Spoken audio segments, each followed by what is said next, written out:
Hello everyone, welcome to Ace Chemistry. ഇന്ന് നമ്മൾ discuss ചെയ്യാൻ പോകുന്നത് മോളിക്കുലർ ഓർബിറ്റൽ തിയറി ആണ്. കെമിക്കൽ ബോണ്ടിങ് എന്ന മൊഡ്യൂളിലെ ഇമ്പോർട്ടന്റ് ടോപ്പിക് ആണ് മോളിക്കുലർ ഓർബിറ്റൽ തിയറി അല്ലേ. ഇപ്പൊ കഴിഞ്ഞ ക്ലാസ് നമ്മൾ പഠിച്ചു നിർത്തിയത് ബെൻഡ് റൂൾ ആയിരുന്നു. Balance bond theory last topic ആയിരുന്നു ബെൻഡ് റൂൾ. അത് വെച്ച് നമ്മളൊരു ക്വസ്റ്റ്യനും കണ്ടു. പിന്നെ നമുക്ക് മോളിക്കുലർ ഓർബിറ്റൽ തിയറിയിലേക്ക് പോവാം. അപ്പൊ നമ്മൾ VBT തിയറി വാലൻസ് ബോണ്ട് തിയറി ആയിരുന്നു. ഇത് മോളിക്കുലർ ഓർബിറ്റൽ തിയറി. അപ്പൊ ഇതിന്റെ പോസ്റ്റ്ലേറ്റ്സ് നമുക്ക് ആദ്യം നോക്കാം കേട്ടോ. എന്തൊക്കെയാണ് പോസ്റ്റ്ലേറ്റ്സ്? ഫസ്റ്റ് എന്താണ് ഒരു മോളിക്യൂൾ? ഒരു മോളിക്യൂൾ എന്താ നമുക്കറിയാം. Stable combination of two or more atoms ആണ് ഒരു മോളിക്യൂൾ എന്ന് പറയുന്നത്. രണ്ട് അതിൽ കൂടുതൽ ആറ്റംസ് കമ്പൈൻ ചെയ്തിട്ട് ഉണ്ടാകുന്നതാണ് മോളിക്യൂൾ. മോളിക്യൂൾ എപ്പോഴും ആറ്റംസിനെക്കാട്ടും സ്റ്റേബിൾ ആയിരിക്കും. അതായത് മോളിക്യൂളിൽ എനർജി എന്ന് പറയുന്നത് എന്തായിരിക്കും? മോളിക്യൂൾ എനർജി ആറ്റത്തിന്റെ ഏതൊക്കെ ആറ്റംസ് ആണോ കമ്പൈൻ ചെയ്യുന്നത് ഈ ഐസൊലേറ്റഡ് ആയിട്ടുള്ള ആറ്റംസ് എനർജിനെക്കാട്ടും കുറവായിരിക്കും. അതുകൊണ്ടാണ് മോളിക്യൂൾ സ്റ്റേബിൾ ആവുന്നത്. പിന്നെ നമ്മൾ ഷ്രോഡിഞ്ചർ ഇക്വേഷൻ, അതായത് ഷ്രോഡിഞ്ചർ ഇക്വേഷൻ നമ്മൾ ക്വാണ്ടം മെക്കാനിക്സ് പഠിക്കുന്നതാണ്. അപ്പൊ ആ ഒരു മോളിക്കുലർ ഷ്രോഡിഞ്ചർ ഇക്വേഷൻ സോൾവ് ചെയ്ത് കഴിഞ്ഞാൽ നമുക്ക് എന്ത് കിട്ടും? അക്സെപ്റ്റബിൾ ആയിട്ട് കുറച്ച് സൊല്യൂഷൻസ് കിട്ടും. അതാണ് നമ്മൾ അക്സെപ്റ്റബിൾ മോളിക്കുലർ വേവ് ഫംഗ്ഷൻ എന്ന് പറയുന്നത്. ഈ വേവ് ഫംഗ്ഷൻ ആണ് എന്ത് ചെയ്യുന്നത്? ഏതൊക്കെ മോളിക്കുലർ എനർജി സ്റ്റേറ്റുകൾ പോസിബിൾ ആണ് എന്നുള്ളത് പറയുന്നത് ഈ പറഞ്ഞ വേവ് ഫംഗ്ഷൻ ആണ്. അതാണ് ആ എനർജി സ്റ്റേറ്റുകളാണ് മോളിക്കുലർ ഓർബിറ്റൽ എന്ന് പറയുന്നത്. അത് നിങ്ങൾ സൈ എന്ന് കേട്ടിട്ടുണ്ടാവും. സൈ എന്താണ്? സൈ ഒരു വേവ് ഫംഗ്ഷൻ അല്ലെ. അതായത് നമ്മൾ ഒരു ആംപ്ലിറ്റ്യൂഡ്, സൈ ആക്ച്വലി സിഗ്നിഫൈ ചെയ്യുന്ന ആംപ്ലിറ്റ്യൂഡ് ആണ്. അതെന്ന് പറയുന്നത് ഈ ഷ്രോഡിഞ്ചർ ഇക്വേഷൻ സോൾവ് ചെയ്ത് കിട്ടുന്ന സൊല്യൂഷൻ ആണ് സൈ എന്ന് പറയുന്നത്. സൈ ഒറ്റയ്ക്ക് സിഗ്നിഫിക്കൻസ് ഒന്നുമില്ല. നമുക്ക് സൈ സ്ക്വയർ ചെയ്തതിന് എന്ത് കിട്ടും? ഇലക്ട്രോൺ കാണാനുള്ള ഒരു ഓർബിറ്ററിൽ, മോളിക്കുലർ ഓർബിറ്റർ ഇലക്ട്രോൺ എവിടെ ഉണ്ട് എന്നുള്ളത് ആ ഒരു പ്രോബബിലിറ്റി ഉണ്ടല്ലോ, ആ ഒരു പോസിബിലിറ്റി, ഇലക്ട്രോൺ കണ്ടുപിടിക്കാനുള്ള പോസിബിലിറ്റി എന്നുള്ളത് ഡിസ്ക്രൈബ് ചെയ്യുന്നതാണ് സൈ സ്ക്വയർ എന്ന് പറയുന്നത്. അത് നമുക്ക് ക്വാണ്ടം മെക്കാനിക്സ് ഡീറ്റെയിൽ ആയിട്ട് പഠിക്കാം. ഇവിടെ നമുക്ക് ആവശ്യമുള്ള എന്താണ്? നമുക്കിവിടെ മോളിക്കുലർ ഓർബിറ്റൽ അതാണ് നമുക്ക് ആവശ്യം. അപ്പോൾ ഇത് നമുക്ക് സൈ നമുക്ക് എടുക്കാം കേട്ടോ. നമ്മൾ LCO ഒക്കെ ചെയ്യാൻ നമുക്ക് സൈ ആവശ്യമുണ്ട്. എനിവേ ഇത് മനസ്സിലാക്കിയാൽ മതി. ഷ്രോഡിഞ്ചർ ഇക്വേഷൻ സോൾവ് ചെയ്ത് കഴിഞ്ഞിട്ട് നമുക്ക് എന്ത് കിട്ടും? കുറച്ച് സൊല്യൂഷൻസ് കിട്ടും. അതാണ് അക്സെപ്റ്റബിൾ മോളിക്കുലർ വേവ് ഫംഗ്ഷൻ. ആ അക്സെപ്റ്റബിൾ ആയിട്ടുള്ള വേവ് ഫംഗ്ഷൻ ആണ് എന്ത് ചെയ്യുന്നത്? ഈ മോളിക്കുലർ ഓർബിറ്റലിനെ ഡിസ്ക്രൈബ് ചെയ്യുന്നത് മാത്രം ഓർത്ത് വയ്ക്കാം. പിന്നെ മോളിക്കുലർ ഓർബിറ്റൽ ഉണ്ടാവുന്നത് അറ്റോമിക് ഓർബിറ്റലിന്റെ കോമ്പിനേഷൻ വഴിയാണ്. ആ പ്രോസസ്സിൽ എന്ത് ചെയ്യും? ഈ അറ്റോമിക് ഓർബിറ്റൽ ഉണ്ടല്ലോ, അതായത് ഈ ആറ്റത്തിന്റെ ഓർബിറ്റൽ 1s 2s എന്നൊക്കെ പറയുന്ന ഓർബിറ്റൽ, അറ്റോമിക് ഓർബിറ്റലിന് അവരുടെ ഐഡന്റിറ്റി പോകും. അങ്ങനെ അവർ കമ്പൈൻ ചെയ്യുമ്പോൾ പുതിയ എംഒ ആയിട്ട് ഉണ്ടാവാണ്. പിന്നെ എത്ര എംഒസ് ഉണ്ടാവും ചോദിച്ചാൽ എങ്ങനെയായിരിക്കും? എത്ര അറ്റോമിക് ഓർബിറ്റൽസ് ആണ് ഇന്ററാക്ട് ചെയ്യുന്നത് അത്രയും എംഒസ് ഉണ്ടാവും. അത്രേ ഉള്ളൂ. അത് സാധാരണ നമ്മൾ എക്സ്പെക്ട് ചെയ്യുന്നത് തന്നെയാണ്. പിന്നെ പറയുന്നത് രണ്ട് എംഒസ് ഫോം ചെയ്യില്ല. ഇപ്പൊ രണ്ട് അറ്റോമിക് ഓർബിറ്റൽ കമ്പൈൻ ചെയ്യാനുണ്ടെങ്കിൽ രണ്ട് മോളിക്കുലർ ഓർബിറ്റൽ ഫോം ചെയ്യും. അതിൽ ഒന്നിന് എന്തായിരിക്കും? എനർജി ലോ ആയിരിക്കും. അതായത് നമ്മൾ ഒറിജിനൽ ആയിട്ടുള്ള അറ്റോമിക് ഓർബിറ്റലിനെ കമ്പയർ ചെയ്യുമ്പോൾ ഉണ്ടാവുന്ന രണ്ട് എംഒസിൽ ഒരു എംഒക്ക് എന്തായിരിക്കും? എനർജി ലോയും മറ്റേ എംഒക്ക് എനർജി ഹൈയും ആയിരിക്കും. അപ്പൊ ഇത് എനർജി ലോ ഉള്ള എംഒനെ മോളിക്കുലർ ഓർബിറ്റൽ നമ്മൾ പറയുന്ന പേരാണ് ബോണ്ടിങ് എംഒ എന്ന് പറയുന്നത് കേട്ടോ. എനർജി കുറവുള്ള അറ്റോമിക് ഓർബിറ്റലിനെ കണ്ട് എനർജി കുറവുള്ള മോളിക്കുലർ ഓർബിറ്റലാണ് ബോണ്ടിങ് മോളിക്കുലർ ഓർബിറ്റൽ. അറ്റോമിക് ഓർബിറ്റലിനെക്കാട്ടും എനർജി ഹൈ ഉള്ള മോളിക്കുലർ ഓർബിറ്റലാണ് ആന്റിബോഡി മോളിക്കുലർ ഓർബിറ്റൽ. അപ്പൊ നമുക്ക് എന്ത് കിട്ടും? രണ്ട് അറ്റോമിക് ഓർബിറ്റൽ കമ്പൈൻ ചെയ്ത് നമുക്ക് രണ്ട് മോളിക്കുലർ ഓർബിറ്റൽ കിട്ടുമ്പോൾ അതിൽ ഒന്ന് ബോണ്ടിങ്ങും മറ്റേത് എന്തായിരിക്കും? ആന്റിബോണ്ടിങ്ങും ആയിരിക്കും. അത് ഓർത്തേക്ക്. ഇതൊക്കെ നമുക്ക് ഇമ്പോർട്ടന്റ് ആണ്. ഇന്ന് നോക്കാം. പിന്നെ each molecular wave function is associated with a set of molecular quantum numbers which determine the energy and shape of MO. നമ്മൾ അറ്റോമിക് ഓർബിറ്റലിനെ ഡിസ്ക്രൈബ് ചെയ്യാൻ ക്വാണ്ടം നമ്പറുകൾ പഠിച്ചിട്ടുണ്ട് അല്ലേ? അതായത് എന്താ പറയാ, principal quantum number, asymmetric quantum number, പിന്നെ മാഗ്നറ്റിക് സ്പിൻ ക്വാണ്ടം നമ്പർ പഠിച്ചു. അതേപോലെ തന്നെ എന്തുണ്ട്? മോളിക്കുലർ ക്വാണ്ടം നമ്പേഴ്സ് ഉണ്ട്. ആ മോളിക്കുലർ ക്വാണ്ടം നമ്പേഴ്സ് ആണ് ഈ മോളിക്കുലർ ഓർബിറ്റൽ എനർജി ഷേപ്പ് ഒക്കെ തീരുമാനിക്കുന്നത്. അപ്പോൾ അത് ഈ Xi എന്ന് പറയുന്ന wave function that is associated with set of quantum numbers. നമുക്ക് അതിന്റെ ഡീറ്റെയിൽസ് കൂടി പഠിക്കാനില്ല. ജസ്റ്റ് പോസ്റ്റഡ് ആയിട്ട് മനസ്സിലാക്കി വെക്കാൻ ക്വാണ്ടം നമ്പേഴ്സ് ഉണ്ട് എന്ന് ഓർത്തേക്കാം കേട്ടോ.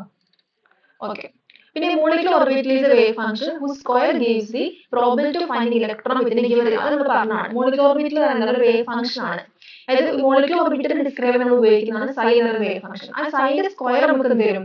Probability of finding electron within A given region. ഒരു സ്പേസ് ഉണ്ട്, ഗിവൻ റീജിയനിൽ ഇലക്ട്രോൺ കണ്ടുപിടിക്കാനുള്ള പ്രോബിലിറ്റി ആണ് നമ്മുടെ സൈ സ്ക്വയർ എന്ന് പറയുന്നത്. അതാണ് ഇതിന്റെ സിഗ്നിഫിക്കൻസ്, സൈ സ്ക്വയർ. സൈ ഒറ്റയ്ക്ക് ഇട്ട് കഴിഞ്ഞാൽ അതൊരു ആംപ്ലിറ്റ്യൂഡ് ആണ്, അതിന് എന്തില്ല, സിഗ്നിഫിക്കൻസ് ഒന്നുമില്ല. ഓക്കെ, ഇതാണ് നമുക്ക് പറയാനുള്ളത് കേട്ടോ. ഇതാണ് ഇതിന്റെ പോസ്റ്റുലേറ്റ്സ് ആണ് നമുക്ക് പറയാൻ. ഇത്ര പോയിന്റ്സ് ആണ് പോസ്റ്റുലേറ്റ്സ്. നമ്മൾ പോകുന്നത് ലീനിയർ കോമ്പിനേഷൻ ഓഫ് അറ്റോമിക് ഓർബിറ്റലിലേക്കാണ്. ഓക്കെ, അതായത് LCAO എന്ന് പറയുന്ന തിയറി. LCO നമ്മൾ ഹൈഡ്രജൻ ആറ്റത്തിന്റെ LCO വെച്ചിട്ടാണ്. ഹൈഡ്രജൻ മോളിക്യൂൾ H2 മോളിക്യൂൾ കേട്ടോ. ഹൈഡ്രജൻ മോളിക്യൂൾ രണ്ട് ഹൈഡ്രജൻ ആറ്റംസ് ചേർന്നിട്ടുണ്ടാവുന്നത്. അപ്പൊ എങ്ങനെ നമുക്കിത് നോക്കാനാണ് ചെയ്യുന്നത്. ഓക്കെ, ആദ്യം നമ്മൾ H2 എന്ന് പറയുന്ന മോളിക്യൂൾ കൺസിഡർ ചെയ്തു. എന്നിട്ട് ഇതില് വേവ് ഫംഗ്ഷൻ രണ്ട് ഓർബിറ്റലിലെ H2 പറയുമ്പോൾ രണ്ട് H അല്ലേ. അപ്പോൾ രണ്ടിലും എന്തുണ്ട്? 1s ഓർബിറ്റൽ ഉണ്ട്. അപ്പൊ ഈ ഒരു 1s ഓർബിറ്റലിന്റെ വേവ് ഫംഗ്ഷൻ എന്ന് പറയുന്നത് psi A ആയിട്ട് എടുക്കുന്നു. ഈ 1s ഓർബിറ്റലിന്റെ വേവ് ഫംഗ്ഷൻ എന്ന് പറയുന്നത് psi B ആയിട്ട് എടുക്കുന്നു. ഓക്കെ, ഇനി നമുക്ക് രണ്ട് ആറ്റംസ് എച്ച് ഐയും എച്ച് ബി എടുക്കാം. നമുക്ക് മനസ്സിലാൻ വേണ്ടിയിട്ട് എച്ച് ഐ എച്ച് ബി ആയിട്ട് എടുക്കാം. അപ്പൊ psi എയും psi ബി ആണ് ഈ രണ്ട് ആറ്റംസിന്റെ വേവ് ഫംഗ്ഷൻസ്. ഇനി ഇത് കമ്പൈൻ ചെയ്യുമ്പോൾ ഈ വേവ്സ്, ഈ ഇലക്ട്രോൺ അല്ലേ, 1s ൽ നിന്ന് ഓരോ ഇലക്ട്രോൺ ഉണ്ട് അല്ലെ, അപ്പൊ ഈ ഓരോ ഇലക്ട്രോണിന്റെ വേവുകൾ ഒന്നെങ്കിൽ ഇൻ ഫേസ് ആകാം അല്ലെങ്കിൽ ഔട്ട് ഓഫ് ഫേസ് ആവും. അതായത് ഈ 1s ഉം കൂടി കമ്പൈൻ ചെയ്തിട്ട് വേണം എം ഉണ്ടാവാൻ, മോളിക്കുലർ ഓർബിറ്റിൽ ഉണ്ടാവാൻ. അപ്പൊ ആ സമയത്ത് അതിൽ ഇലക്ട്രോണിന്റെ വേവ് എന്ന് പറയുന്നത് in phase out of phase ആവും. അപ്പൊ ആ രണ്ട് വേവുകൾ ഇൻ ഫേസ് ആവുന്നുണ്ടെങ്കിൽ, അതായത് രണ്ട് വേവും, രണ്ട് ഇലക്ട്രോണും ഓരോന്നിനും ഓരോ വേവ് അല്ല, അപ്പൊ ആയത്താണ് വെച്ചോളൂ. ഇപ്പൊ psi a ആണ് വെച്ചോളൂ. ഇതാണ് psi a, ഇതാണ് psi a. അതുപോലെ psi b എന്ന് പറയുന്നത് ഇങ്ങനെയാണ്. ഇത് രണ്ടും ഒരേ ഫേസ് ആണ് എന്നുണ്ടെങ്കിൽ, ഇത് രണ്ടും ഒരേ ഫേസ് നിൽക്കുമ്പോൾ നമ്മൾ എന്ത് ചെയ്യും, അത് ആഡ് ആവും. ഈ രണ്ട് വേവ്സും ആഡ് ചെയ്യുന്ന നമ്മൾ എന്ത് പറയാ, കൺസ്ട്രക്റ്റീവ് ഇന്റർഫറൻസ് എന്ന് പറയാം. എന്താ പറയാ, കൺസ്ട്രക്റ്റീവ് ഇന്റർഫറൻസ്. കൺസ്ട്രക്റ്റ് രണ്ട് വേവ്സ് എന്ത് ചെയ്യുന്നു, അവർ ഇൻ ഫേസ്, ഒരേ ഫേസിലാണ്, അതുകൊണ്ട് അവർ എന്ത് ചെയ്യുന്നു, ആഡ് ചെയ്യുന്നു. ഓക്കെ, അങ്ങനെ ആഡ് നമുക്ക് കിട്ടുന്നതാണ്. എന്ന് വെച്ചാൽ അങ്ങനെ വരും psi a plus psi b ട്ടോ, psi a plus psi b. അപ്പൊ നമുക്ക് കിട്ടാം, എന്ത് കിട്ടും, ഇങ്ങനെ കിട്ടും. അതായത് ഇവർ രണ്ടിനും കൂടി ഇന്റൻസിറ്റി ഒന്ന് കൂടും. ഇത് ഇവിടെ ഇത്രയല്ല, അപ്പൊ കുറച്ചും കൂടി ഒരു ആംപ്ലിറ്റ്യൂഡ് കുറച്ച് കൂടും. ആംപ്ലിറ്റ്യൂഡ് ആഡ് ചെയ്യല്ല, അപ്പൊ കുറച്ച് ഹൈറ്റ് കൂടും, അങ്ങനെ ആംപ്ലിറ്റ്യൂഡ് കൂടും. ഇതാണ് psi a plus psi b. Clear ആയി? ഇനി അടുത്തതോ, psi a minus psi b. രണ്ട് ഇലക്ട്രോൺ വേവ് എന്താണ്, ഔട്ട് ഓഫ് ഫേസ് ആണ്, ഒരേ ഫേസിലല്ല. അപ്പൊ ഒരു സബ്സ്ട്രാക്ട് നമുക്ക് എന്ത് കിട്ടും, ഡിസ്ട്രക്ട് ഇന്റർഫറൻസ് ഇവിടെ എന്തെങ്കിലും ഉണ്ടാവോ, ഇല്ല. ഇതാണ് സീറോ ആയിരിക്കും, ഒന്നും ഉണ്ടാവില്ല, വേവ് ഉണ്ടാവില്ല അല്ലെ, അത് സീറോ ആയിട്ട് പോയി. അതായത് psi a minus psi b, ഇതാണ് എന്ത്, destructive interference. Destructive interference. Clear ആയി? അപ്പൊ ഇത് രണ്ട് പോസിബിലിറ്റി ആണ് നമുക്കുള്ളത്. ഓക്കെ, ഇനി അപ്പൊ നമുക്ക് രണ്ട് എംഒസ് കിട്ടാണ്, രണ്ട് മോളിക്കുലർ ഓർബിറ്റിൽ കിട്ടും. ഒന്ന് psi a plus psi b. അത് നമുക്ക് എന്ത് ചെയ്യാം, psi പ്ലസ് രീതിയിൽ എഴുതാം കേട്ടോ. ഓക്കെ, പിന്നെയോ psi a minus psi b, അത് നമുക്ക് എങ്ങനെ എഴുതാം, psi മൈനസ് എന്ന് എഴുതാം. ഇത് രണ്ടും എഴുതി, നമുക്ക് രണ്ടെണ്ണം കിട്ടി. അപ്പൊ ഇതാണ്, ഇതിൽ ഏതായിരിക്കും, ഇതാണ് ബോണ്ടിങ് എംഒ അല്ലെ, ബോണ്ടിങ് എംഒ ആണ് ഇത്. ഇതോ മൈനസ് സെപ്പറേറ്റ് ഉണ്ടായത്, അല്ലെങ്കിൽ ഡിസ്ട്രക്റ്റ് ഇന്റർഫറൻസ് വഴി ഉണ്ടായത് ആന്റിബോണ്ടിങ് എംഒയും, കൺസ്ട്രക്റ്റ് ഇന്റർഫറൻസ് വഴി ഉണ്ടായത്, അല്ലെങ്കിൽ അഡീഷൻ വഴി ഉണ്ടായത് ബോണ്ടിങ് എംഒ. ഇങ്ങനെ രണ്ടെണ്ണം കിട്ടി. ക്ലിയർ ആയി? ഓക്കെ, ഇനി നമ്മൾ ഇതിന്റെ സ്ക്വയർ ചെയ്ത് നോക്കുക. അതായത് ഈ psi പ്ലസും psi മൈനസും നമ്മൾ സ്ക്വയർ ചെയ്യാം. psi പ്ലസ് സ്ക്വയർ എന്ത് കിട്ടും, psi a square plus psi b square plus നമ്മൾ a plus B whole square formula അല്ലെ, 2 psi a psi b. അതുപോലെ ഇവിടെ കൊള്ളു നോക്കാം, psi മൈനസ് ഇത് സ്ക്വയർ ചെയ്താൽ, psi മൈനസ് സ്ക്വയർ ചെയ്താൽ എന്ത് കിട്ടും, psi a square plus psi b square minus 2, minus അല്ല വരിക, a minus B whole square ആണ്, അപ്പൊ അതുകൊണ്ട് മൈനസ് 2 psi b. ഇങ്ങനെ നമുക്ക് കിട്ടി, രണ്ടും കിട്ടി. അപ്പോ ഇവിടെ നമുക്ക് മനസ്സിലാക്കാം, ഈ psi പ്ലസ് സ്ക്വയർ ഇവിടെ കണ്ടില്ലേ, ഇതൊരു പ്രോബിലിറ്റി അല്ല, നമ്മൾ ഓൾറെഡി പറഞ്ഞു psi സ്ക്വയർ പറഞ്ഞ എന്താണ്, ഇലക്ട്രോൺ കാണാനുള്ള പ്രോബിലിറ്റി ആണ് അല്ലെ. അപ്പൊ ഈ psi a ലും psi b ലും ഇലക്ട്രോൺ കാണാനുള്ള പ്രോബിലിറ്റി ആണ് psi a square psi b square എന്നൊക്കെ പറയുന്നത് അല്ലെ. psi a എന്ന് പറയുന്ന ഈ വേവ് ഫംഗ്ഷൻ, ഇതിൽ ഇലക്ട്രോൺ ഈ ഓർബിറ്റൽ psi റെപ്രസെന്റ് ചെയ്തത് H a ആണ്. അതായത് H ഹൈഡ്രജൻ, ഒന്നാമത്തെ ഹൈഡ്രജൻ 1s ഓർബിറ്റലാണ് psi എന്ന് പറയുന്നത്. അപ്പൊ അവിടെ ഈ 1s ഓർബിറ്റിൽ ഇലക്ട്രോൺ കാണാനുള്ള പ്രോബിലിറ്റി, അല്ലെങ്കിൽ അവിടുത്തെ ഇലക്ട്രോണിന്റെ പ്രോബിലിറ്റി എന്ന് പറയുന്നത് psi a സ്ക്വയർ പറയുന്നത്. അതുപോലെ HB psi b എന്ന് പറയുന്നത് HB യുടെ 1s ആണ്. അപ്പോൾ ആ HB യിലുള്ള അല്ലെങ്കിൽ ഈ HB യുടെ 1s ഇലക്ട്രോൺ ഉള്ള പ്രോബിലിറ്റി കാണാനുള്ള പ്രോബിലിറ്റി എന്ന് പറയുന്നത് psi b സ്ക്വയർ പറയുന്നത്. ഓക്കെ, അതൊക്കെ. ഇനി psi a psi b പറയുന്നത് ഇവിടെ കണ്ടില്ലേ, psi പ്ലസ് സ്ക്വയർ ചെയ്തപ്പോ ഇവിടെ നമുക്ക് എക്സ്ട്രാ ആയിട്ട് എന്ത് കിട്ടി, plus 2 psi a psi b വന്നു. psi മൈനസ് സ്ക്വയർ ചെയ്തപ്പോൾ minus 2 psi a psi b വന്നു അല്ലെ. അപ്പൊ നമ്മൾ മനസ്സിലാക്കുന്നത് പ്രോബിലിറ്റി കൂടാണ് ചെയ്യുന്നത്, അല്ലെങ്കിൽ ഇലക്ട്രോൺ ഡെൻസിറ്റി പറയുന്നത് psi പ്ലസ് സ്ക്വയറിൽ കൂടാണ് ചെയ്യുന്നത്. ഓക്കെ, കൺസ്ട്രക്റ്റീവ് ഇന്റർഫറൻസ് ആണ്. psi മൈനസ് സ്ക്വയറിലോ psi മൈനസിൽ അവിടെ ഡിസ്ട്രക്റ്റീവ് ഇന്റർഫറൻസ് കാരണം അവിടെ minus 2 psi a psi b വരുമ്പോൾ അവിടെ എന്ത് ചെയ്യുന്നു, ഇലക്ട്രോൺ ഡെൻസിറ്റി കുറയുന്നു. ക്ലിയർ ആയി? അപ്പൊ ബോണ്ടിങ് എംഒയിൽ ഇലക്ട്രോൺസ് എന്ത് ചെയ്യും, ബോണ്ടിങ് എംഒയിൽ ഇലക്ട്രോൺസ് മോളിക്യൂളിനെ സ്റ്റെബിലൈസ് ആക്കുകയാണ് ചെയ്യുന്നത് കേട്ടോ. കാരണം അത് ന്യൂക്ലിയസിനെ ഹോൾഡ് ചെയ്തിട്ട് അങ്ങനെ എന്ത് ചെയ്യും, മോളിക്യൂളിനെ സ്റ്റെബിലൈസ് ആക്കും. പക്ഷെ ആന്റിബോണ്ടിങ് എംഒയിലുള്ള ഇലക്ട്രോൺസ് ആണെങ്കിൽ അവർ ന്യൂക്ലിയസിനെ ഡീസ്റ്റെബിലൈസ് ചെയ്യും. കാരണം ഇലക്ട്രോൺസ് തമ്മിലുള്ള റിപ്പൽഷൻ അങ്ങനെ ഹൈ ആയിരിക്കും. അപ്പൊ അതുകൊണ്ടാണ് ഇലക്ട്രോൺ ന്യൂക്ലിയസ് തമ്മിലുള്ള അട്രാക്ഷൻ, ആ അട്രാക്ഷൻ നല്ലോണം മോളിക്യൂൾ സ്റ്റെബിലൈസ് ആവാം. പക്ഷെ ആന്റിബോണ്ടിന്റെ പ്രശ്നം എന്താ വെച്ചാൽ അതിൽ ഇലക്ട്രോൺസ് തമ്മിൽ റിപ്പൽ ചെയ്യും. ആ റിപ്പൽഷൻ ഭയങ്കര കൂടുതലാണ്. അതുകൊണ്ട് ആ ന്യൂക്ലിയസും ഇലക്ട്രോണും തമ്മിൽ റിപ്പൽഷനെക്കാട്ടും കൂടുതലായിരിക്കും ഈ ആന്റിബോണ്ടിങ് എംഒസിലെ ഇലക്ട്രോൺസ് തമ്മിൽ റിപ്പൽഷൻ. അത് കാരണമാണ് ഇത് ഡീസ്റ്റെബിലൈസ്ഡ് ആയിട്ട് എനർജി കൂടുതൽ. അതുകൊണ്ട് നമ്മൾ എന്ത് പറയുന്നത്, ബോണ്ടിങ് എംഒയ്ക്ക് അല്ലെ, ബോണ്ടിങ് എംഒ ആണെങ്കിൽ അതിന്റെ എനർജി ആയിരിക്കും എന്ത്, bonding MO as less energy തന്നെ കുറവായിരിക്കും ആന്റിബോണ്ടിങ് എംഒ. അത് എനർജി ആട്ടോ. ആന്റിബോണ്ടിങ് എംഒ എന്നല്ല, ബോണ്ടിങ് എംഒയ്ക്ക് നമ്മുടെ അറ്റോമിക് ഓർബിറ്റിനേക്കാൾ എനർജി കുറവാണ്. മനസ്സിലായില്ലേ? ബോണ്ടിങ് എംഒയ്ക്ക് ആസ് ലോവർ എനർജി. അതിനപ്പുറത്ത് നമ്മൾ ഇതായിട്ട് വരുന്നുണ്ട്, ടേബിൾ ആയി കൊടുത്തിട്ടുണ്ട്. അപ്പൊ നമുക്ക് നോക്കാം, വെറുതെ എഴുതേണ്ട സമയം കളയണ്ട. ഓക്കെ, അപ്പൊ എനർജി കുറയുന്ന കാര്യം പറഞ്ഞത്, അതാണ് ഞാൻ പറഞ്ഞത്. ഓക്കെ, ഇപ്പൊ നമുക്ക് ഈ ടേബിൾ വെച്ച് നമുക്ക് എന്ത് ചെയ്യാം, ഈ ഡിഫറൻസ് ഒന്ന് കാണാം, ഇന്ന് മനസ്സിലാവും. കണ്ടോ, ഇതുണ്ട് ബോണ്ടിങ് എമ്മോയും ആന്റി ബോണ്ടിങ് എമ്മോയും തമ്മിലുള്ള ഡിഫറൻസ്. അപ്പൊ എങ്ങനെ ഇത് രണ്ടും ഉണ്ടായത്? അറ്റോമിക് ഓർബിറ്റലുകൾ ലീനിയർ കോമ്പിനേഷൻ വഴി, ഇപ്പൊ നമ്മൾ പറഞ്ഞ വേവ് ഫംഗ്ഷൻസ് ഡിസ്ട്രക്ട് ഇൻഡഫറൻസും കൺസ്ട്രക്ട് ഇൻഡഫറൻസ് വഴിയാണ് എന്ത് ചെയ്യുന്നത്, രണ്ട് എമ്മോസ് ആയിട്ട് ഫോം ചെയ്തത്. Okay, bonding MO antibonding MO. Okay, ഇത് മൊത്തം ഒരു മോളിക്യൂളിലായിട്ട് കടക്കുക ചെയ്യാം. അതായത് മോളിക്യൂൾ, നമ്മളെപ്പോഴും എമ്മോസ് പറയുമ്പോൾ മോളിക്യൂൾ ആസ് എ വോൾ ആണ് നമ്മൾ കൺസിഡർ ചെയ്യാം. അപ്പൊ എനിവേ ബോണ്ടിങ് എമ്മോ എന്ന് പറയുന്നത് സൈ പ്ലസ് ആണ്, അഡീഷണൽ വേവ് ഫംഗ്ഷൻ വഴി ഉണ്ടാവുന്നത് അല്ലെ. അറ്റോമിക് ഓർബിറ്റലിന്റെ വേവ് ഫംഗ്ഷൻസ് ആഡ് ചെയ്തിട്ടുണ്ടാവുന്നു. Psi plus equal to psi A plus I B. Antibonding ആണെങ്കിലോ സബ്ട്രാക്ഷൻ ആണ് അല്ലെ, വേവ് ഫംഗ്ഷൻസ്. ഇവിടെ സൈ എ ആണ്, ഇവിടെ മിസ്റ്റേക്ക് ആയതോ കേട്ടോ. സൈ എയും സൈ ബി അത് രണ്ടും എന്ത് ചെയ്യുന്നു, അത് സെപ്പറേറ്റ് ചെയ്തിട്ടാണ് ഉണ്ടാവുന്നത്. ഇവിടെ ഇലക്ട്രോൺ ഡെൻസിറ്റി ബിൽഡപ്പ് എന്ന് വെച്ചാൽ ഇലക്ട്രോൺ ഡെൻസിറ്റി കൂടാണ് ചെയ്യുന്നത്. ഇലക്ട്രോൺ ന്യൂക്ലിയസ് തമ്മിൽ രണ്ട് HHB അല്ലെ, രണ്ട് ആറ്റംസ് ഉണ്ട്, ഇതിന് ന്യൂക്ലിയസ് ഉണ്ട്. അപ്പൊ ആ ന്യൂക്ലിയസ് ഇടയിലുള്ള ഇലക്ട്രോൺ ഡെൻസിറ്റി എന്ത് ചെയ്യുന്നു, ഇലക്ട്രോൺ ഡെൻസിറ്റി കൂടാണ് ചെയ്യുന്നത്. ഇവിടെ ആകുമ്പോൾ എന്ത് ചെയ്യുന്നു, ഇലക്ട്രോൺ ഡെൻസിറ്റി ഇവിടെ കുറേ ചെയ്യാട്ടോ, ഡിക്രീസ് എന്ന് എഴുതാം. ഞാൻ എഡിറ്റ് മാറിപ്പോയതാണ്, decrease of electron density, decrease electron density ആണ്. Okay, electrons occupying bonding MO lead to attraction between atoms and thereby stable. നമ്മൾ പറഞ്ഞു അല്ലെ, ആറ്റംസ് തമ്മിൽ അട്രാക്ഷൻ ആണ് ഉണ്ടാവുക, അതുകൊണ്ട് അവർ സ്റ്റേബിൾ സ്റ്റേറ്റ് ആയിരിക്കും. പക്ഷെ ആന്റിബോണ്ടിങ് എമോണികൾ റിപ്പൽഷൻ ഉണ്ടാകുക, അപ്പൊ അൺസ്റ്റേബിൾ സ്റ്റേറ്റ് ആയിരിക്കും. പിന്നെ ലോവർ എനർജിയാണ്, അറ്റോമിക് ഓർബിറ്റലിനെക്കാളും ലോവർ എനർജിയാണ്, ഇവിടെ അറ്റോമിക് ഓർബിറ്റലിനെക്കാളും ഹയർ എനർജിയാണ്. ക്ലിയർ ആയി? ഇതൊക്കെയാണ് ഇതിന്റെ ബേസിക് ആയിട്ട് ഡിഫറൻസ് വരുന്നത്.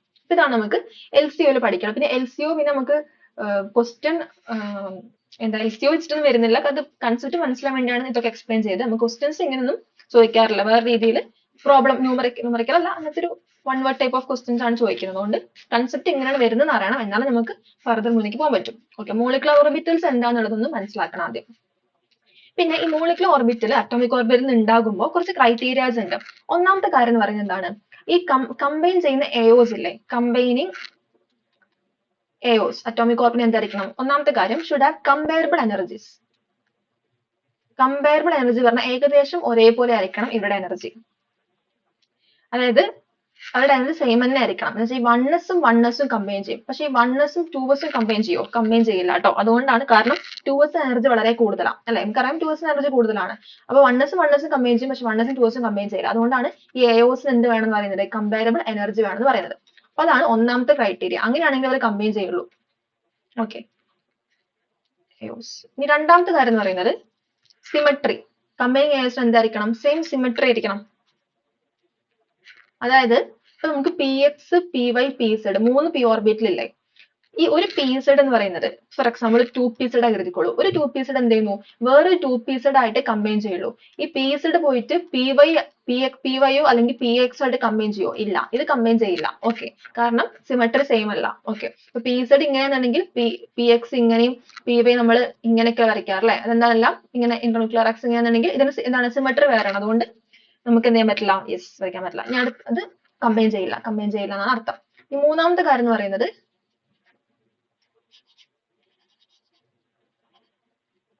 എന്താ, ഇവർ ഓവർലാപ്പ് നടക്കണം. കൺസിഡറബിൾ എക്സ്റ്റെന്റിൽ എന്ത് ചെയ്യണം, ഓവർലാപ്പ് നടക്കണം. അതായത് ഈ ആറ്റംസ് അടുത്ത് വന്നിട്ട് അവർ ഓവർലാപ്പ് ചെയ്യാൻ മാത്രമല്ല, അത്ര അടുത്തായാൽ മാത്രമേ എന്ത് ഉണ്ടാവുള്ളൂ, ഈ പറഞ്ഞ ന്യൂക്ലിയന്റെ ഇടയിൽ ഇലക്ട്രോൺ ഡെൻസിറ്റി വരുള്ളൂ. ഇത് കോവാലന്റ് ബോണ്ട് പറഞ്ഞാൽ നമുക്കറിയാം, രണ്ട് ന്യൂക്ലിയസിന്റെ ഇടയിൽ വന്നിട്ട് ഇവിടെ ഇലക്ട്രോൺ ഡെൻസിറ്റി നിൽക്കണം. അതല്ലേ കോവാലന്റ് ബോണ്ട് അല്ലെ, ഷെയർഡ് ബോണ്ടാണ്. നമ്മൾ പഠിക്കുന്നതൊക്കെ എന്താ, കോവാലന്റ് ബോണ്ടിന്റെ കാര്യം പറയുന്നതൊക്കെ. അതുകൊണ്ട് ഇലക്ട്രോൺ ഡെൻസിറ്റി രണ്ട് ന്യൂക്ലിയസിന്റെ എന്തായിരിക്കും, ഇടയിൽ ഇങ്ങനെ നിൽക്കണം ഇലക്ട്രോൺ ക്ലൗഡ്. അപ്പൊ ഇങ്ങനെ നിൽക്കണമെന്നുണ്ടെങ്കിൽ അവരെന്ത് ചെയ്യണം, ഈ രണ്ട് ഓർബിറ്റൽസും അറ്റോമിക് ഓർബിറ്റലുകൾ അടുത്തടുത്തായിരിക്കണം. അങ്ങനെ അടുത്തടുത്താണെങ്കിൽ അവർ ഓവർലാപ്പ് ചെയ്യുള്ളൂ. അപ്പൊ കൺസിഡറബിൾ എക്സ്റ്റെന്റിൽ അവർ ഓവർലാപ്പ് ചെയ്താലേ, കമ്പൈനിങ് അറ്റോമിക് ഓർബിറ്റൽസ് അത്യാവശ്യം നല്ല രീതിയിൽ ഓവർലാപ്പ് ചെയ്താലേ ഈ ബോണ്ട് ഉണ്ടാവുള്ളൂ എന്നാ പറയുന്നത് കേട്ടോ. ബോണ്ട് ഉണ്ടാവുള്ളൂ, അല്ലെങ്കിൽ എന്തുണ്ടാവില്ല, ഈ chemical bond, covalent bond form ചെയ്യില്ല. ക്ലിയർ ആയി? ഇത്രയൊക്കെയാണ് ഇതിന്റെ ഒരു ക്രൈറ്റീരിയാസ് എന്ന് പറയുന്നത്. ഇനി നമ്മൾ പ്രധാനപ്പെട്ട നമുക്ക് കടക്കാൻ പോവാണ്. ഇനി നമുക്ക് രണ്ട് തരത്തിൽ എന്ത് ചെയ്യാം, രണ്ട് തരത്തിലുള്ള MOs നമുക്കുണ്ട്. ഏതൊക്കെയാണ് എല്ലാവർക്കും അറിയാം. ഒന്ന് സിഗ്മ MOയും രണ്ടാമത്തത് രണ്ടു കൊടുത്തിട്ടുണ്ട് പൈ MO. ഇത് മാത്രമല്ല, ഇതിലും കൂടുതലൊക്കെ ഉണ്ടാവും കേട്ടോ ഹയർ ലെവലിലേക്ക്. പക്ഷെ നമുക്ക് ഡെൽറ്റ ഒക്കെ ഉണ്ട്, പക്ഷെ നമുക്ക് രണ്ടെണ്ണം മാത്രം മതി. സിഗ്മയും പൈയും മാത്രമാണ് നമുക്ക് വേണ്ടത്. ഓക്കെ, അപ്പൊ സിഗ്മ ടൈപ്പ് ഉണ്ട്, പൈ ടൈപ്പ് ഉണ്ട്. പിന്നെ സിഗ്മയിൽ തന്നെ ഉണ്ട് ബോണ്ടിങ് ഉണ്ട്, ആന്റി ബോണ്ടിങ് ഉണ്ട്. ഇപ്പൊ ഇത് സിഗ്മ ബോണ്ടിങ് ആണ് കേട്ടോ. സിഗ്മ ബോണ്ടിങ് MO ആണ്, BMO എന്ന് കൊടുക്കണ്ടേ. ഇനി സിഗ്മ ആന്റി ബോണ്ടിങ് ABMO എന്ന് കൊടുക്കാം കേട്ടോ. ABMO ആന്റി ബോണ്ടിങ് ആണ് സിഗ്മ സ്റ്റാർ. ആന്റി ബോണ്ടിങ് ആണ് നമ്മൾ എന്തിൽ കൊടുക്കാം, സ്റ്റാർ വെച്ചിട്ട് പറയാം. അതുപോലെ പൈ ആണെന്നുണ്ടെങ്കിൽ എന്ത് വരും, പൈയും വരും, പൈ സ്റ്റാറും വരും. പൈ എന്ന് പറയുന്നത് ബോണ്ടിങ് ആണ്, ഇത് ബോണ്ടിങ് ആണ്. Pi സ്റ്റാറോ anti bonding. സ്റ്റാർ കൊടുക്കുന്നതിന് വേണ്ടിയിട്ട് ആന്റി ബോണ്ടിങ് ആണ് കാണിക്കാൻ വേണ്ടിയിട്ട്. ഓക്കെ, അത്രയും. ഇനി ആദ്യം നമുക്ക് സിഗ്മ ഡിസ്കസ് ചെയ്യാം. എങ്ങനെയാണ് സിഗ്മ ഫോം ചെയ്യുന്നത്? എന്താണ്? Electron density is concentrated symmetrically along the line joining the two nuclei of the bonding atom എന്നാണ്. ഇവിടെ ഇലക്ട്രോൺ ഡെൻസിറ്റി എങ്ങനെയാണ് കോൺസെൻട്രേറ്റ് ചെയ്തിരിക്കുന്നത്? നമ്മുടെ ഇന്റർന്യൂക്ലിയർ ആക്സിസിലെ ഇന്റർന്യൂക്ലിയർ ആക്സിസിന് അലോങ് ആയിട്ട് സിമെട്രിക്കലി ആയിട്ടാണ് എന്ത് ചെയ്തിരിക്കുന്നത്? കോൺസെൻട്രേറ്റ് ചെയ്തിരിക്കുന്നത്. അപ്പൊ നമുക്കറിയാം ഇന്റർന്യൂക്ലിയർ ഈ ന്യൂക്ലിയസ് ഇവിടെ നിൽക്കണം. നമ്മളെ ഒരു ആറ്റത്തിന്റെ ന്യൂക്ലിയസ് ഇവിടെ, ഒരു ആറ്റത്തിന്റെ ന്യൂക്ലിയസ് ഇവിടെ, ഇങ്ങനെ രണ്ട് ആറ്റം നിൽക്കുന്നുണ്ടെങ്കിൽ ഇതാണ് ഇന്റർന്യൂക്ലിയർ ആക്സിസ് അല്ലെ. ഇലക്ട്രോൺ ഡെൻസിറ്റി രണ്ട് അറ്റോമിക് ഓർബിറ്റൽ കമ്പൈൻ ചെയ്തിട്ടുണ്ടാവുന്ന മോളിക്കുലർ ഓർബിറ്റൽ അതിൽ ഇലക്ട്രോൺ ഡെൻസിറ്റി എങ്ങനെയായിരിക്കും? ഇന്റർന്യൂക്ലിയർ ആക്സിസിന് അലോങ് ആയിട്ട് സിമെട്രിക് ആയിരിക്കും. അത് അറിയാൻ വേണ്ടി നമ്മൾ ഈ ഒരു ഡയഗ്രാം യൂസ് ചെയ്യാം. ഇതാണ് സംഭവം, കണ്ടില്ലേ? ഇവിടെ ഇപ്പൊ എന്തൊക്കെയാണ് സംഭവിക്കുന്നത്? ഇതൊരു വണ്ണസ് ഓർബിറ്റലാണ്, ഇതൊരു വണ്ണസ് ആണ്, ഇത് വേറെ വണ്ണസ് ആണ്. ഹൈഡ്രജൻ ആയിക്കോട്ടെ അല്ലെ, ഹൈഡ്രജൻ വണ്ണസ്. ഇത് കമ്പൈൻ ചെയ്തിട്ട് രണ്ട് അറ്റോമിക് ഓർബിറ്റൽ രണ്ടെണ്ണമാണ് എയോസ് ആണ്. അപ്പൊ ഈ രണ്ട് എയോസ് കമ്പൈൻ ചെയ്തിട്ടുണ്ടാവുന്നതുകൊണ്ട് ഇവിടെ നിന്നുണ്ടായി ആന്റി ബോണ്ടിങ് ഉണ്ടായി, ഇവിടെ നിന്നുണ്ടായി ബോണ്ടിങ് ഉണ്ടായി. ഓക്കെ, അപ്പൊ ഇങ്ങനെയാണ് ഉണ്ടാവുന്നത്. അപ്പൊ നമുക്കറിയാം രണ്ട് ഓർബിറ്റൽസ് ഉണ്ടാവും. രണ്ട് അറ്റോമിക് ഓർബിറ്റൽ കമ്പൈൻ ചെയ്യുമ്പോൾ രണ്ട് ടൈപ്പ് ഓഫ് മോളിക്കുലർ ഓർബിറ്റൽ ഉണ്ടാകും. അതിൽ ഒന്ന് ബോണ്ടിങ് ആയിരിക്കും, ഇവിടെ ഒന്ന് ആന്റി ബോണ്ടിങ് ആയിരിക്കും. താഴെ കാണിച്ചിരിക്കുന്നത് ബോണ്ടിങ് ആണ്, ബിക്കോസ് എനർജി കുറയാണ്, ആന്റി ബോണ്ടിങ് എനർജി കൂടുതലാണ്. ഇവിടെ നോക്കിയാൽ ഇന്റർന്യൂക്ലിയർ ആക്സിസ് ഇങ്ങനെയല്ലേ പോകുന്നത്? ഇതാണ് ഇന്റർന്യൂക്ലിയർ ആക്സിസ് അല്ലേ.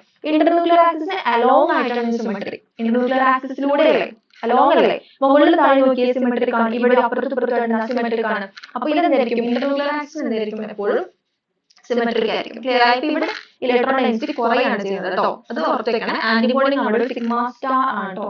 സിഗ്മ സ്റ്റാർ, ഇത് സിഗ്മ. അപ്പൊ ഇവിടെ സിഗ്മ സ്റ്റാറിൽ സംഭവിക്കുന്നത് ഇലക്ട്രോൺ ഡെൻസിറ്റി ഡിപ്ലീറ്റ് ചെയ്യാണ്. പക്ഷെ സ്റ്റിൽ എന്താണ്? സിമെട്രിക്കലി ഡിസ്ട്രിബ്യൂട്ടഡ് ആണ്, പക്ഷെ ഇലക്ട്രോൺ ഡെൻസിറ്റി കുറയുന്നു. സിഗ്മ ആകുമ്പോഴോ ബോണ്ടിങ് ആകുമ്പോൾ ഇലക്ട്രോൺ ഡെൻസിറ്റി കൂടുന്നുണ്ട് അല്ലെ, കൂടാണ് ചെയ്യുന്നത്.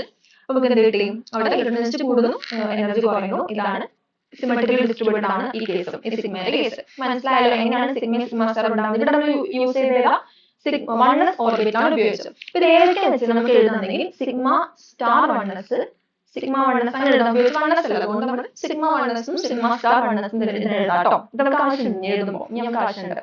അപ്പൊ സിഗ്മ വണ്ണസും സിഗ്മ സ്റ്റാർ വണ്ണസും കിട്ടിയില്ലേ? ഇങ്ങനെയാണ് എഴുതുന്നത്. ഇത് മാത്രം മതി ഇവിടെ സിഗ്മ.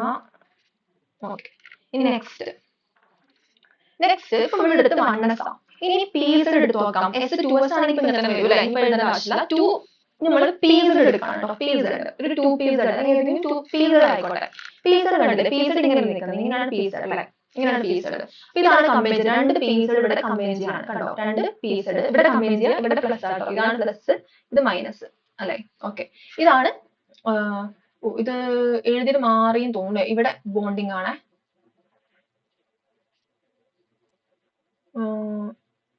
അല്ലല്ല, ഇത് മാറിപ്പോയതാ, അതായത് സൈൻ മാറിപ്പോയതാ കേട്ടോ.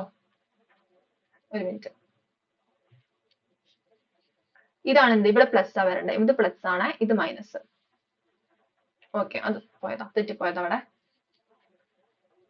ഓക്കെ, അതായത് ഇവിടെ ബോണ്ടിങ് ഇന്ററാക്ഷൻ ആണ്. ബോണ്ടിങ് ഇന്ററാക്ഷൻ രണ്ട് ഓർബിറ്റൽസ് എന്ത് ചെയ്യുന്നു? രണ്ട് അറ്റോമിക് ഓർബിറ്റൽസ് പി സെറ്റിന്റെ രണ്ട് ഓയോസ് എന്ത് ചെയ്യുന്നു? എയോസ് അല്ലെ, എയോസ് കമ്പൈൻ ചെയ്യുന്നു. ഇങ്ങനെയാണ് വരുന്നത് കണ്ടോ. ഇവിടെ എന്ത് പ്രത്യേകത? ഇവിടെ പ്രത്യേകത എന്താണ്? ഇവിടെ എന്ത് തന്നെയാണ്? ഇന്റർന്യൂക്ലിയർ ആക്സിസിന് അലോങ് ആയിട്ട് തന്നെയാണ് എന്ത് ചെയ്യുന്നത്? സിമെട്രിക്കൽ.